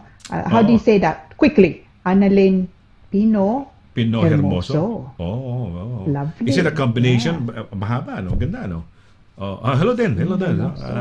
Good evening sa inyo, no? Good evening. Ito si Emmeline. Ito. Nako. A lot of people agree with you. Nag-agree to. Yan, kita mo. Yeah, yes, I like that song. Tama nga. Also, first piece. When I'm learning to play the guitar. Gitar naman siya. Gitar naman siya. mo. Wow. Mabuhay Tingnan ka, mo. Emmeline. Guitar. Okay. Ayan. Imagine, sa guitar. Ikaw, imagine sa piano, no? So, Yeah, now mag-duet tayo, no? Madam, mag-duet tayo. Yes, so you're learning it, I'm learning it. End of the year. Learning as well. Exactly. Kakanta si It's Sonny, nice. ha? Sige, ako nakakanta. Makikigitara na rin ako sa kanya. May gitara tayo sa likod, eh. Okay. Sige. Sino pa? Greetings natin? Yun na ba? Last na ba yan? Ito, briefly, please explain, ano sabi niya? Briefly explain the different kinds of solicitor dito sa UK para alam namin kung anong hahanapin namin depende sa problema. Hindi, anyway, si attorney na magsabi. Sige. Yeah, I have a quick answer to that. Different solicitor. Good and bad ones. Ayun, good and bad ones. Depende kung merong, di ba, may mga solicitors that specialize in crime, criminal law. Ayan lang, di ba, mga criminal pagka may kanya-kanya mga specialty yan. May solicitor na conveyancing lang. Wala lang silang ginagawa kundi conveyancing lang, no? Si attorney does immigration and the others, si Dana does mga probate, will, mga kung ano, no? So, halo-halo. Yan. Yan na ba ating last pagbati muna, attorney? Direct? Yan na muna. Yan na. Okay. So, yan. Okay. Thank you. Okay. Well, naku, magkakamisa na naman tayo, attorney. Di ba? Sabi mo, for the next 2 weeks ba? Was that what you said? You're gonna be busy? Ganun? Yeah, it's I think until next until week or this Christmas, week? no? Hanggang This Christmas. week, next week, it's I have so many hearings. Ewan ko, suddenly, the court listings seem to have woken up and everything's being listed, no? Which is good. Which is good. Kung busy ka, then everything's looking up, no? Pero nung hindi gaano ka busy ba, you were doing your walkings and everything, gano'n ba? Si Dr. Watson ba was a happy bunny? Although dog yan, no? I tell you, pagka tumataba ako, siya din. Because he doesn't get walk. Okay. So you go together side by side, di ba? Parang you are buddies, parang fitness buffs, buddies, fitness buddies, no? Yeah. Unfitness buddies. So especially siya, we both like our food, unfortunately. Okay. And we at the moment nga we're if I have 1,000 steps, he has a walk in the sa umaga nga. Not with me, unfortunately. And so he has more than 1,000 steps, I'm sure. Oo nga, kasi hindi naman siya busy, wala naman siya yung mga OTT. Ito ba, kinakausap mo, attorney, ito yung mga FTT, UT? Ganyan ba? Yan ba yung mga kausap mo? Yeah, so I also do family law, no? So today I had a court hearing as in court before the district judge. Tapos bukas I have another court hearing, again a family case. Tapos sa Lunes meron akong FTT hearing. So so it's when you mentioned the FTT ngayon, sabi ko, first tier tribunal, alam na natin, upper tribunal. Tama, yun nga. So at least kuha na natin. Well, that was quite interesting. It's been quite an interesting night, and it's a good thing you thought about this, immigration jargon busters para at least maintindihan natin. Kasi pag visit visa, visitors visa, tourist visa, at least nalilinaw yung mga sinasabi, no? So, yung visa, kung ano-ano yung mga yan. So, maraming salamat. Attorney, any shout-outs or anything na mensahe na gusto mo sabihin? O baka meron ka pang nais, biglang naalala mo, teka na, I have to mention this. Oh, by the way, I'd like to mention, I had my vaccine booster jab today at 5:30 in the afternoon. Yeah, so... Oh, I'm jealous. How do you feel? Wala. Okay lang, walang problema. Okay lang. So far, I don't know if I wake up and I feel something. Ito, kaliwa kong kaliwa balik. Tinatanong ko left, right, shoulder, ganun. Ito, sabi ko, left. Oh. I didn't feel anything. Yeah. And then, ayun lang. Sabi ko, ba't di mo ako lagyan ng, nung tawag dito, di ba, parang cotton, di ba? Parang itatakip mo gano'n, di ba? Oo. Sabi ko, paano ka lalagyan cotton? Wala ka naman dugo. Ganun ba? Sige, wala naman lumabas ang dugo. Walang dugo. Wala daw dugo So, okay. Sige, okay. No problema. So, I had Pfizer. I'm Tapos so ka na ba? jealous. Hindi pa. I thought actually it's tomorrow, no? Because I put it in my diary for tomorrow. But hindi bukas, which is good because I have a hearing tomorrow. It's next Friday. Ayun. So, a week tomorrow. Ayun. Yeah, Di kasi a si week Attorney tomorrow, Dana, nakuha niya na nung last Saturday yata So, alam ko, mas nauna kayo. Alam mo, dumating sa akin last minute yung yung aking booster, kapitbahay ko lang yung yung hospital wala pang 5 minutes to walk. Doon na kagad So, ang bilis Kaya, so, ikaw, next week pa. But at least, kailangan natin. Next Friday, kailangan natin yan. So, okay, Attorney, mensahe or how could they contact you? Go right ahead, please. Okay, so unang-una po, salamat uli for joining us. Truly, it's always a pleasure, no? And I so enjoy Thursdays. And salamat po sa mga questions, no? And as I've said, if I haven't dealt with it fully nga, email me. Ito pong email ko, kabatbat@douglas2s-simon.com, no? Pero lagay nyo please sa subject nga, Immigration Corner. Just so I can find it later on in case I open it and close it again. You're welcome to call me 0203-3750-555, but frankly it's easier to get a hold of me by email. Pero huwag niyong kalimutan po, lagay niyo yung telephone number niyo. But as usual, I mean, I know I say this all the time, I'm sure you get tired of hearing it, but it's truly a humbling experience na nanonood kayo, you join us, you take the time also to ask questions, and very interesting questions as well. Hindi nga lang dito, no, our friend in the US, for example, si Oliver, and of course, we have such it's always interesting for me, and I learn so much on a happy Thursday, and so hopefully you join us again next time. Definitely they're gonna join us. Nako, ayan. Totoo yan. Mamimiss ka na naman namin, no? Mamimiss ka na naman ng ating mga viewers because nako, mag-aabang na naman. Kaya inaabangan nila yan on a Thursday because it's a happy happy tayo. Kaya nga happy Thursday, no? Masaya yung ating very engaging, very light, maganda yung ating kumbaga yung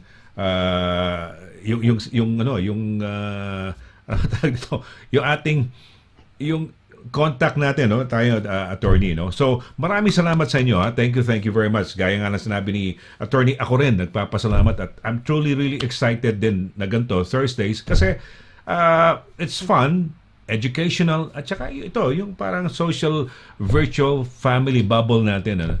Andi dito at thank you very much. At natututunan, yung mga tanong nyo, natututo rin ako. And every week, meron na namang bagong lesson, kumbaga, si attorney. So, I guess it's time for us to say goodbye, no? To say goodnight to our Happy Thursday program, ang Immigration Corner. So, thank you very much sa inyong lahat na walang sawang sumusubaybay sa programa na to for the past 2 years na yata, 1 year and a half, 2 years, no? So, thank you very much. Tuloy-tuloy pa rin, hindi pa ho natatapos ang COVID, no?